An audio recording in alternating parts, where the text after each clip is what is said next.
everybody. Howdy. How's all doing? What's the crack? So I got some feedback the last time I was performing, and somebody said, Seamus, you really need to open, with a big joke. So here goes. My love life. And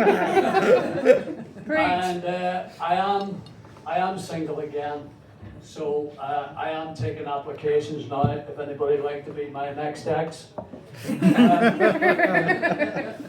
you do have any, if you have any, I'm not saying I'm desperate or anything, but if you have got any female friends, the crazy ones that they think that an injunction's a Valentine's Day card, I'll give them a go. I'll consider it. Do you know what I mean? But I don't have a very good track record. Gotta be honest. I've had 3 wives and more exes than Taylor Swift. And one of my exes said to me, she said, Seamus, you're a serial monogamist. And I said, well, I know I only like sugar puffs, but what's wrong with that? And she said, no. I mean, it's not about your breakfast choices. It's that you keep going from one relationship to another, and you never spend any time being single in between. And she had a point, so I decided, so I finished with her and went into therapy. And it soon turned out, working with this therapist, that at least some of my issues were to do with my maternal upbringing. And as I said to her, well, there's not one thing, it's your mother. And sorry, that's a Freudian slip. When you say one thing and you mean your mother. But she said to me, Seamus, you've got attachment issues. And I said, well, I know I do feel stuck. And she said, thanks, Jess. Thank you. Thanks for getting that one. Well, I get it from you, so. Yeah. She said, you do have attachment issues. She says, you get too involved too quickly. You get in too deep too quickly. And I said, well, listen, I know what you're referring to. But look at it from my point of view. If I like somebody and they don't like me back, after I've gone to the trouble of planning the wedding, it's rude. It's rude, isn't it? And she said the other thing is, Seamus, you seem to misread the signals.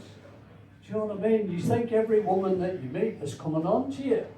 And I said, don't be ridiculous. That's stupid, that, Anyway, I said, is there some karmic chi love thing going on between us, baby? She didn't like that. She said, you see, there you go. She said, boundary issues. You've got serious issues with boundaries. And I said, that's funny, It's funny you should say that. Because one of my exes thought that about me as well, that I had serious boundary issues. Well, according to her diary. Anyway. But look, the thing is, what chance did I ever stand? I'm born into an Irish Catholic family in Ireland in the late 50s. There's no way I was ever going to have a normal love life, never mind a bloody normal sex life. So, and if you think it was bad for the fellas, even worse for the women and the girls. Now, take my cousin Sadie. Now, Sadie was educated by the nuns. It was the Sisters of Perpetual Toxic Shame, something like that. So when she was about 15, she went for, they gave her the sex education lesson. So Sadie came home. Now Sadie, a bit like myself, she was known for being intoxicated by the exuberance of her own verbosity. I mean, she was a bit chatty, a bit lively. But she came home after having the sex ed lesson, and she didn't say a word. And she sat at the table. Now, big family, bearing in mind, 9 or 10 siblings she had. They're sat at the table. She's got a face like thunder, and she never said anything except every so often she'd look up and glare at her parents and go, "Dirty brutes." Right, we'll scrub that one.